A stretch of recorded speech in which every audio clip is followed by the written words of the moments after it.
Bienvenue dans ce mode d'emploi vidéo du jeu traditionnel malgache Fanurn. Le Fanurn est un jeu de stratégie traditionnel malgache qui a des mécaniques mathématiques mais qui est aussi utilisé en astronomie, en astrologie et en architecture. Une partie de Fanurn est semblable à une bataille opposant deux armées. Les pions sont appelés la. La partie principale d'une partie de Fanurn est dite Ad, ce qui signifie bataille. Le Fanurn est donc en quelque sorte un plan de bataille. Le plateau de Fanurn est appelé Lak.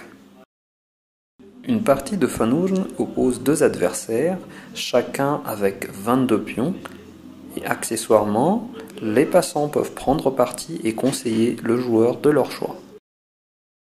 Les pions utilisés dans une partie de Fanurn peuvent être de toutes sortes, cailloux, boutons de chemise, graines de maïs ou de haricots, du moment qu'ils permettent de distinguer les pions d'un joueur de celui d'un autre. Les pions des deux adversaires dans une partie de Fanurn sont à placer aux intersections du plateau, aux intersections du lac. Le centre doit rester vide pour permettre le premier mouvement. Il y a 45 intersections, 22 par joueur donc, en plus de celle qui est au centre et doit rester vide. Chacun positionne ses 18 premiers pions et chaque joueur se pose d'un côté du lac, disposé en longueur. Il y a un axe commun aux deux camps et sur cette partie-là, chaque joueur place un pion à l'extrémité gauche et on alterne les pions de chaque camp d'un bout à l'autre. À chaque tour, on doit faire un mouvement, mais on a l'obligation de faire une prise que lors de ce tout premier mouvement.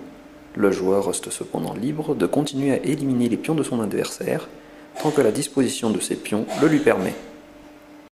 Les prises se font soit par approche, c'est-à-dire en avançant son pion vers une place vide qui le sépare d'un pion adverse à prendre, soit par éloignement, on l'éloigne alors son pion d'un pion adverse, en laissant ainsi une case vide.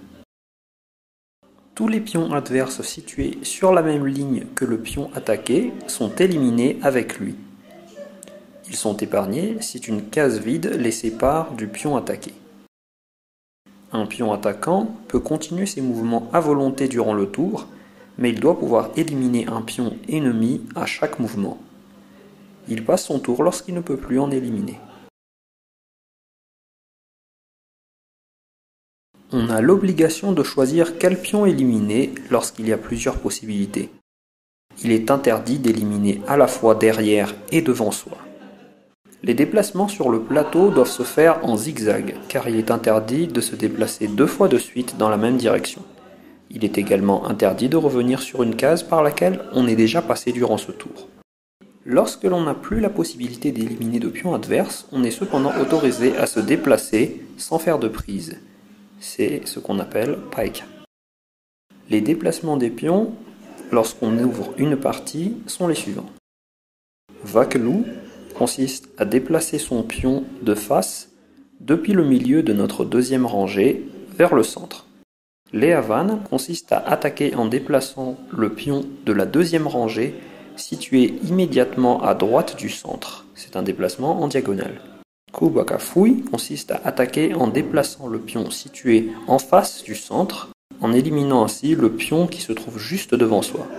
Kubakalava consiste à attaquer en déplaçant le pion situé en face du centre, mais cette fois en éliminant le pion juste derrière lui. Leavi consiste à attaquer en déplaçant le pion situé à la deuxième rangée immédiatement à gauche du centre. C'est aussi un déplacement en diagonale.